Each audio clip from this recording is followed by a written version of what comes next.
Hi, friends. Welcome to Uprise Astrology Podcast. My name is Islan. I am an astrologer and tarot card reader. And today we are going to be taking a look at the November transits, in particular, the moon cycle for all my Capricorn sun and rising friends. So today's episode is going to focus on what is going to happen when the new moon jump starts from November 4th all the way up until November 19th, right before the full moon. So we're going to take a look at the important transits. We're going to discuss which houses they're happening for you guys in. And then also at the end, we're going to be wrapping this reading up with a very simple 7-card spread. We're going to take a look at different kinds of areas to get more insight. I do want to quickly mention two things. The first one is, if you know that you're a Capricorn rising, this is going to be a more accurate reading for you because it's a general reading and your rising sign is going to align more with where the transits are happening for you. You can certainly listen to your sun sign as well. You are going to get a bigger picture every time you listen to your sun and rising, of course. Now, I also want to mention that all of my one-on-one readings are fully booked until April of 2022. That's when the next openings are available. But if you are wanting to get a reading from me to kind of know specifically more what is happening for you, you can purchase a recorded reading now. It is a new reading that I have available for you guys. It's called the Astro forecast reading, and you can specify what time frame you want me to take a look at. It's a 30-minute recorded video that I send to you within 14 business days, and all of the information is in the description box below this video, or you can go to upriseastrology.com. So let's dive right into the chart for you guys. Capricorn, sun and rising. Where is this new moon unfolding for you, and what are the themes you're going to be experiencing over the next 30 days? The new moon has jump started on November 4th in your 11th house. What is the 11th house? The 11th house is the group mind. It is all group things related, and also where you are able to share your thoughts or your ideas, or where there is like-minded people around. That's the 11th house, okay? The 11th house is also the house of technology. It's the house of long-term goals. It's what we're trying to create for the long term. And oftentimes the 11th house can also be a house where we are understanding society or the complexity of society in a way where we're wanting to dive more into those types of subject lines. Now, the 11th house here for you, that is going to be a very active house over the next 30 days. And the other active house is going to be the 5th house, because this new moon has created an energy between the 11th and the 5th by forming an opposition to Uranus. Uranus is in your 5th house. The 5th house is the house of the heart, the house of purpose, the house of joy. And so here is Uranus saying that both of these aspects of your life have to get worked out. Uranus is in the 5th house saying, hey, we have to do things a little bit differently now. We have to sort of reinvent something in regards to our purpose and bringing maybe more joy and more happiness. It can also sometimes have to do with children. So if you have any children, this can really speak to the 5th house as well, with children and romance. Okay, so those are the other two aspects I do want to mention, or themes I want to mention. And so this moon is trying to make you more independent in the 5th and the 11th house. The flavor of this new moon, or the themes of this new moon, are about essential needs that we have, and also truths that will come up that maybe have been truths that have been pent up energy for quite a few weeks, months, and even years, that we're trying to really just release this energy and make it better, make it something else, transform it. That is the Scorpionic energy. Scorpionic energy is an energy that is interested in the psychology of what is happening within our emotions, okay? So here, there's going to be a lot of growth when it comes to groups and when it comes to your heart and your purpose. So you're going to be working these two aspects and themes out over the next 30 days.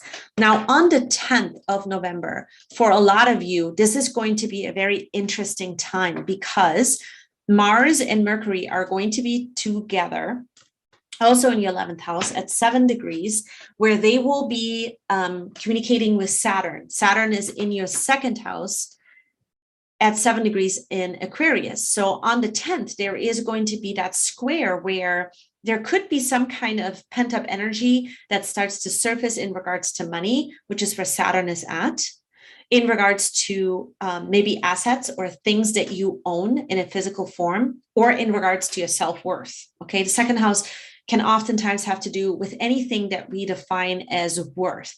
And so this can be in the physical, it can also be energetically. So here between the 11th and the second house, there could be some new communication that comes up where something has to, again, be addressed or worked out. And it's in an intense kind of a way where it brings up a situation that cannot be avoided anymore. And you have to speak up, maybe in a group setting, maybe with the long-term goals, they have to change because there is sort of a boundary crossing that is happening here. Because with Scorpio or any kind of scorpionic energy, there could be a boundary crossing that is happening. And we have to sort of put the boundaries back into place in order for us to reestablish a safe space to operate from. So there could be something happening here where a mastery is necessary in regards to worth, in regards to money, and you're wanting to change these things, but yet you have to work out the long-term goals, some kind of technology or some kind of affiliation you have to a group of people. So watch out for this space over the next 24 to 48 hours that will jumpstart for you on November 10th. Now, what I love about the next transit that is going to be a beautiful transit is going to be unfolding on November 12th. And this is where we now are going to have a harmonious aspect between the Sun in Scorpio and Neptune. Now, the Sun in Scorpio is going to be still remaining in your 11th house. It is going to trine over to Neptune in your 3rd house. This is when you are going to find some much needed release when it comes to things that have been sort of impacting your mindset. Neptune here in the 3rd house is going to have your mind on the divine. It's going to have your mind on God consciousness. And it could also bring a heightened sense of purpose and meaning into your life, where you start to realize that the things you've been working for, especially in the long term, the things you've been trying to build when it comes to affiliations or groups or networks of people or technology, there is now a breakthrough that's happening. There is now a realization that you're starting to overcome this stuff, and the stuff that has been really just an aspect of your life, I feel like, that felt burdensome or felt like there was heavy responsibility attached to it, especially because of that 2nd house where Saturn is at, and now in the 3rd house, that mindset that was sort of a result or the impact of your mindset, right? It may have been a part of you that wanted to figure out how to overcome certain things. So it's a much refreshing energy. It's also an energy that is going to give you meaning and feeling and connection to your life in a new kind of a way. So there's a new sort of oxygen that's being breathed into these 3 houses that we just mentioned, between the 11th, the 2nd, and the 3rd house. Now, the next thing we're going to do is we're going to focus on the tarot cards and any kind of spiritual messages and what is going to be potentially coming up still that we need to know between now and when the full moon is happening in Taurus. What is going to be unfolding during this time? So I am going to be shuffling cards. The very first card that we're going to be taking a look at is going to be in regards to general themes that are going to be unfolding for you guys. So what are some of the general themes that are going to unfold here? What else do we need to know? What can you expect during this time? So the first card is the 5 of Pentacles. The first thing with the 5 of Pentacles is the 5 is a number of expansion. The Pentacles have to do with money. So there's a part of you this month that starts out the month with being worried about whether you're going to have sort of the financial backing for some of the things that you're trying to create. I think that is on your mind. Not that you don't have enough money or that you don't have enough of the things that you're trying to create, but will there be enough for the long-term goal that you're trying to maybe even speed up? There is a part of you that's trying to speed something up. That's the feeling that I'm getting here. Now, what you're realizing emotionally halfway through the month, okay, right before the full moon, there's more than enough. And in particular, you're actually having an idea, a particular skill that you have that is going to bring you even more money, even more sort of abundance, what you define as abundance, right? What you define as more worth. Because here with the Nine of Pentacles, we see worth.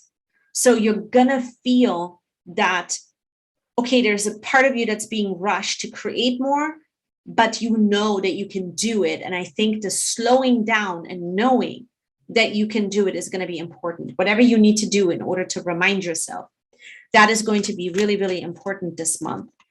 And really working out the energies that want you to level up. Now, what do I mean by that? Any kind of resistance, any kind of sort of pressure that you're feeling, it is worth this month to deal with it. It is worth this month to do something about it, because you're going to create a lot of momentum for yourself in a direction I think that you've been wanting to, but it is going to require extra effort this month. And I think you can expect that. Majority of you can expect that.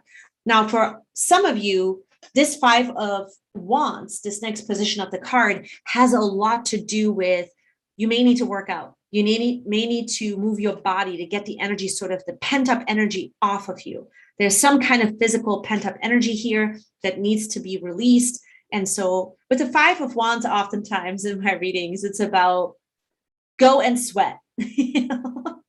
That's like, I always laugh because this is a go and do some like exercising and get some good like sauna session in, oftentimes when I see this card, that is what comes up for me.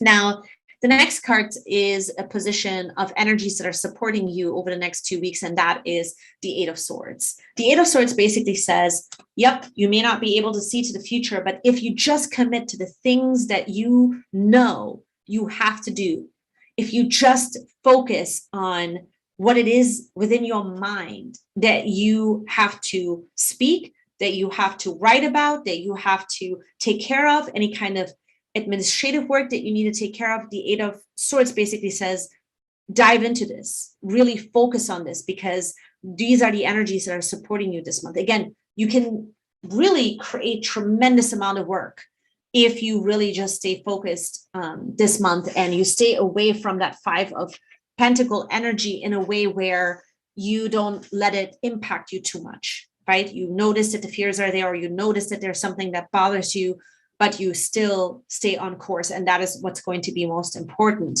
And of course, because I just said that, the next card that I pulled was the Six of Swords. The Six of Swords is a validation that that is going to be the challenging aspect, is to allow for yourself to move on into this direction we just talked about, really allowing for yourself to have some headspace. And perhaps sometimes, like I said, you need to slow down, maybe meditate, you need to slow down, maybe create some space for yourself and know that everything you're doing right now, even though it is so intense, it is creating a new direction, a new future. Wow, a lot of communication here. Now, this next card is the Nine of Swords. Unbelievable. So the bottom half of the card are all swords. And we see some pentacle and wands on the top. What's this all about? The emotional currency in your relationships, that is what the Nine of Swords represents here. What is this all about? Whatever you're communicating with people this month, it's not final. If you're feeling like you want to work some stuff out in relationships that are really important to you, give it more time until January. Okay. The reason for that is because right now, with that Venus starting to prep to go into its retrograde phase, and it's going to stay here for 4 or 5 months, Venus in Capricorn is going to stay there for 4 or 5 months. Relationship dynamics are not really going to be crystal clear until the end of January. So there's a lot that is going to get renewed, reset. And a lot of us are changing our minds about who we are within our relationships. So for you, the Nine of Swords basically says, There might be some stuff that you need to get off your chest. There might be some things that you need to, communicate, but be cautious of what you're saying, because whatever you're saying right now can really put you into a situation you might not be able to get out of. So right now, the focus is on you. The focus is on you making the changes that you want to make and being more gracious and giving space to all the other areas of your life that may not need to be worked out right now. What are some of those things? Okay. And wow, look at this next card.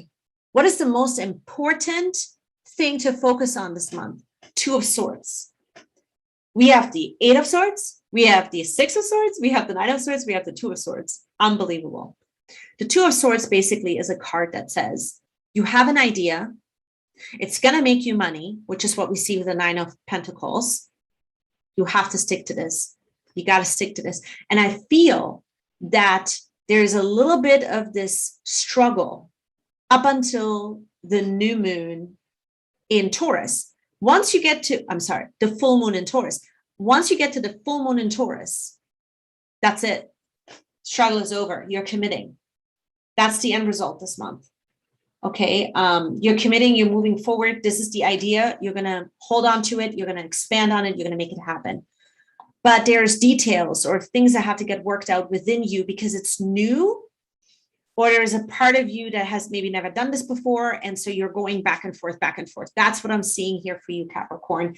But ultimately, beautifully, you are going to be committing in a new direction. That's what I'm seeing. Okay.